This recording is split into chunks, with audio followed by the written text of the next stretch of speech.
경영자 중에서도 기업 경영자에게 가장 중요한 사회적 책임은 바로 기업과 정부의 관계입니다. 기업과 정부의 관계만큼 중요한 관계는 거의 없습니다. 경영자는 기업 경영을 할 때 그 일부로서 정부와의 관계도 책임져야 하기 때문입니다. 하지만 오늘날 기업과 정부의 관계 또한 하나의 사회 문제로 대두되고 있습니다. 모든 선진국과 대다수의 개도국에는 기업과 정부의 관계에 대한 명확한 규칙이 전혀 없기 때문입니다.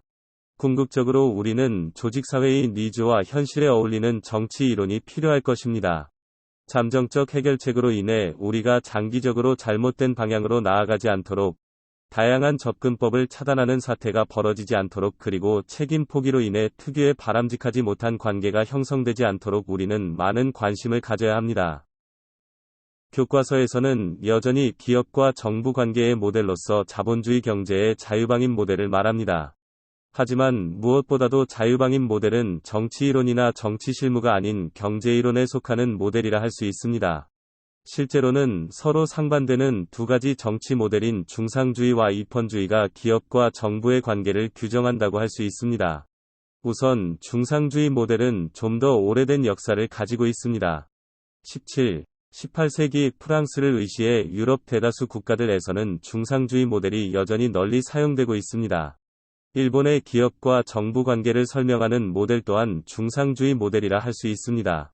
중상주의 모델에서는 경제는 국가의 정치적 주권과 군사적 힘을 확립할 수 있는 토대입니다. 즉, 국가의 경제와 국가의 주권은 서로 공존 관계를 가지고 있습니다. 공생하는 파트너의 관계를 가지는 것은 사실이지만 기업이 정부보다는 하급기관으로 여겨지는 것 또한 사실입니다. 반대로 이펀주의 모델은 19세기 미국을 위로 발전된 모델입니다. 기본적으로 이펀주의 모델은 정부와 기업이 대치되는 관계에 서 있다고 주장합니다.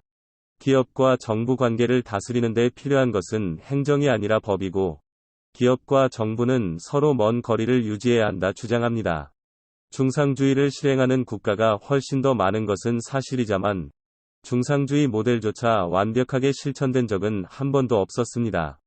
즉, 지난 한 세기가 넘는 시간 동안 이 두 가지 모델들은 안내지침과 기준이 되는 역할을 수행하였습니다. 또한 두 모델은 기업과 정부가 특정 사안에 대한 효과적인 관계를 형성할 수 있는 제한선을 마련해 주었다고 할 수 있습니다. 현재 두 모델 모두 현실에 맞지 않습니다. 두 모델 모두 정부나 기업이 나아가야 할 방향을 제시하고 있지 않기 때문입니다. 이 같은 새로운 문제를 야기하는 원인들은 크게 네 가지가 있습니다. 첫 번째로 혼합경제의 등장입니다.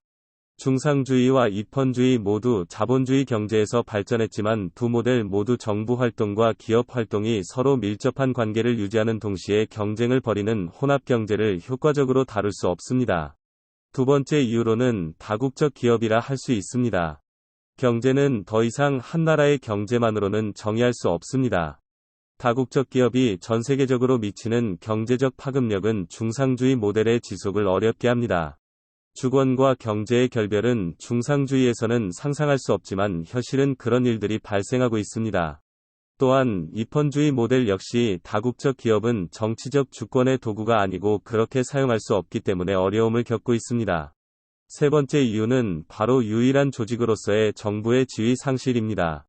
조직사회에서 정부는 유일한 조직이 아니라 특수 목적을 가진 하나의 조직에 불과합니다. 조직사회는 기업에게 사회적 책임을 부과하였지만 이를 통해 정부가 지녔던 유일무이한 지위와 역할이 침해됩니다. 이는 중상주의 모델과 이펀주의 모델 모두와 어긋나는 현실입니다. 여기서 피터 드러커는 오늘날 미국의 전통적 진보파들은 GM과 IBM을 분리해야 한다 주장하지만 사회적 문제 해결을 위해 대기업들의 자원을 동원해야 한다는 모순된 이야기를 한다 이야기합니다. 마지막 이유는 바로 소유주 기업가에 맞서는 전문 경영자의 등장이라 할 수 있습니다. 전통적 모델은 사업가에 대해 이야기하지만 현재는 경영자라는 존재가 있습니다. 특히 기업 경영자는 교육, 배경, 가치관 면에서 공무원과 흡사한 집단으로 등장하였고, 이러한 전제는 중상주의와 이펀주의 모델의 경계선이 무너지고 있고 구분이 희미해지고 있다는 점을 보여줍니다. 새로운 정치 이론이나 적절한 모델이 존재하지 않는다 해도 현재 필요한 것은 상황에 대한 구체화라고 할 수 있습니다. 잠정적인 미봉책이라도 특정 문제에 맞는 구체적인 해결책들을 검증하고 판단할 수 있는 기준을 마련해야 하는 것입니다. 그 구체화 과정은 다음과 같습니다. 첫 번째는 경제적 이해관계에 대한 자율성과 책임성을 보장받아야 한다는 점입니다. 두 번째로는 강력하고 효과적인 정부를 위한 자율성과 책임성을 보장받아야 한다는 점입니다. 마지막으로는 사회적 이해관계에 대한 자율성과 책임성을 보장받아야 한다는 점입니다. 즉, 이와 같은 변화의 사회적 영향을 흡수하기 위한 완충장치가 필요합니다. 건강한 사회 내 존재해야 할 대학 문화를 통해 서로 다른 문화는 경쟁적인 공존 속에서 존재하므로 자율적 기업과 자율적 경영자를 필요로 하는 것입니다. 또한 상호 의존적인 사회에서 건강하고 기능적인 정부가 필요하기 때문에 정부의 성과 달성을 방해하는 사태를 방지해야 합니다. 또한 기업과 정부의 관계를 새로 모색하는 이유는 정부가 심각한 위기에 처해 있기 때문입니다. 따라서 기업 경영자들은 정부 및 사회와 관계를 형성하는 것을 주된 목표로 삼는 긍정적이고 단호한 행동이 필요합니다. 새로운 모델은 당연히 필요합니다. 변화가 창출될 수 있는 자유롭고 유연한 사회를 보장할 수 있으며 다국적 기업이라는 세계 경제와 정부 주권의 조화로운 공존을 보장할 수 있는 모델이 필요합니다. 기업의 윤리와 경영자의 윤리에 대해서는 수많은 의견들이 나왔습니다.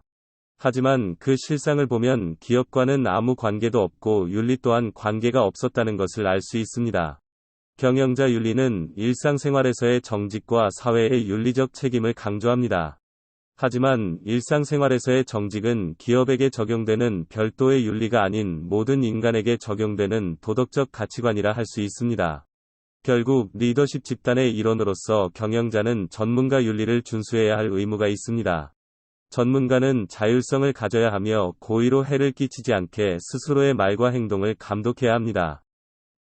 전문가 윤리를 위배하는 것은 단순히 사람들에게 불쾌함을 주는 것이 아닌 기업과 산업 전체에 악영향을 미치는 어리석은 행동이라 볼 수 있습니다. 피터 드러커는 미국의 경영자들은 다음과 같은 세 가지 분야에서 알면서 해를 끼치지 말아라는 규칙을 위반하는 경향이 높다고 말합니다. 첫 번째 분야는 바로 경영자의 보수와 경제적 불평등입니다. 미국은 가장 높은 수준의 소득균형을 이룬 나라이지만 많은 사람들이 소득 격차가 실제로 너무 높다고 생각합니다. 그 이유는 다음과 같습니다. 첫 번째 이유는 바로 인플레이션으로 인한 계층 증오와 상호 불신입니다. 두 번째로는 인종차별로 인한 흑인과 백인의 소득 불균형이 감소하고 있다는 사실이 잘 드러나지 않는 점입니다. 세 번째 이유는 극소수 경영진의 세전소득과 스톡과 같은 특별상여금의 금액이 대중에게 널리 알려진 것이 그 이유입니다. 마지막 이유이자 가장 치명적인 이유는 바로 소득 불균형에 대한 착각이라 할 수 있습니다. 오늘날 경영자가 알면서 해를 끼치지 말아라는 규칙을 지키지 않는 두 번째 원인은 직원 보수와 밀접한 관련이 있습니다. 2차 대전 이후 보상과 복리후생이 잘못 사용되면서 소위 말하는 황금족쇄를 만들어냈습니다. 퇴직 상여금, 특별 상여금, 보너스, 스톡 옵션을 모두 보수의 한 형태로 노무비에 해당하게 됩니다. 하지만 이러한 부가적인 보수들은 점점 직원들을 고용주에게 묶어두는 수단으로 사용되고 있습니다. 이 같은 부가적 보수들은 오랫동안 머문 직원들에게만 지급되기 때문에 직원들은 회사를 떠나기 전 상당한 손실을 감수해야 합니다. 즉, 직원이 이미 벌어놓은 소득의 상당 부분을 포기해야 한다는 것입니다. 이러한 황금족쇄는 기업에 힘을 부여하지 못합니다. 황금족쇄는 마지못한 선택을 야기하고 직원들의 분노와 저항감을 증가시킬 것입니다. 또한 회사 내에서 많은 스트레스를 받기 때문에 경영자는 현실에 맞는 세법 개정을 위해 노력해야 합니다. 마지막으로 경영자는 대중에게 경제적 현실을 제대로 이해시키지 못하고 있습니다. 이것은 경영자로서 알면서 해를 끼치지 말아라는 원칙을 위반하는 것이라 할 수 있습니다. 경영자의 자본 조달의 필요성을 알리지 않고 위험에 대해 말하지 않는 점은 오히려 대중이 이익에 적개심을 가지게 하는 행위라 할 수 있습니다. 경영자는 사적인 존재로서 조직에 필요한 자율성을 유지할 수 있어야 하며 조직의 사명과 목적을 달성하기 위해 책임을 져야 합니다. 경영자에게 알면서 해를 끼치지 말아라는 서약이 중시되는 이유는 그것은 중용과 자제심을 요구하는 책임의 윤리이기 때문입니다.